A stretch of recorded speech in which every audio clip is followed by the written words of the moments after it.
I told my wife my son will contribute to the household only if her daughters do too. I've been married to my wife, Rebecca, for 5 years now. We both came into this marriage with children from our previous relationships. Rebecca has 2 daughters, Haley, who's 16, and Arya, who's 13. I have a son named Austin, who's just 2 months younger than Haley. When we first got married, things seemed promising. The kids weren't best friends, but they were polite with one another. Austin was quiet and respectful, though a little reserved around Rebecca and her daughters. He's the kind of boy who keeps to himself, focuses on school, helps when asked, and never causes trouble. Rebecca always said he was a good kid, even if they didn't share a deep bond. For a while, everything in our home was steady. I work full-time and cover most of the bills, and Rebecca was working as well, so we managed. The kids went to a private school and were involved in extracurriculars, sports, music lessons, after-school clubs, all of which added up, but we made it work together. Then, a few months ago, Rebecca lost her job. To be honest, it wasn't exactly a surprise. She had gotten into trouble at work for making some insensitive and borderline racist comments, and eventually, she was let go. The timing couldn't have been worse, because everything seemed to fall on my shoulders after that. I didn't complain. I tightened the budget, took on a few extra hours, and made sure the kids didn't feel the difference. But things started to shift when Rebecca began paying more attention to Austin's small YouTube channel. He's been running it for about a year, posting gaming videos and slowly building a following.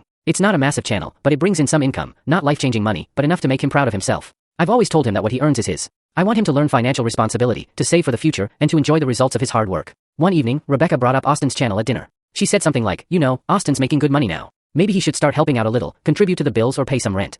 I was shocked. I reminded her that Austin is still a teenager, a student, and that the only reason he has this channel is because of his passion for gaming, not because he's supposed to support the household. She lost her job, not him. I told her I wasn't going to let her use my son's hard-earned money to cover her financial mistakes. I thought that would end the discussion. But a few days later, Austin came to me looking uneasy. He told me that Rebecca had spoken to him privately, saying that his school is expensive and that helping with the household costs would be a thoughtful and mature thing to do. That's when I completely lost it. I confronted Rebecca right then and there. I told her she had no right to pressure my son into paying rent in a house where he's still a child. I reminded her that I pay most of the bills, including all the kids' tuition, groceries, and utilities. I told her if she thinks Austin should contribute financially, then her daughters should too. Why should only my child be responsible for keeping this house running while her daughters contribute nothing? Rebecca was furious. She said it wasn't fair to expect her daughters to contribute since they don't make any money. I told her it wasn't Austin's fault that they didn't have jobs or that she lost hers. He's not the family's backup plan. He's my son, and he deserves to keep what he earns. Now things between us are tense. Rebecca barely speaks to me, and when she does, it's cold and distant. The kids can sense the tension, and Austin has been keeping to his room more than usual. I don't know what's going to happen next. I still love Rebecca, but I can't stand seeing her treat my son like an extra wallet. I told her very clearly, if my son has to contribute to the household, then so do her daughters.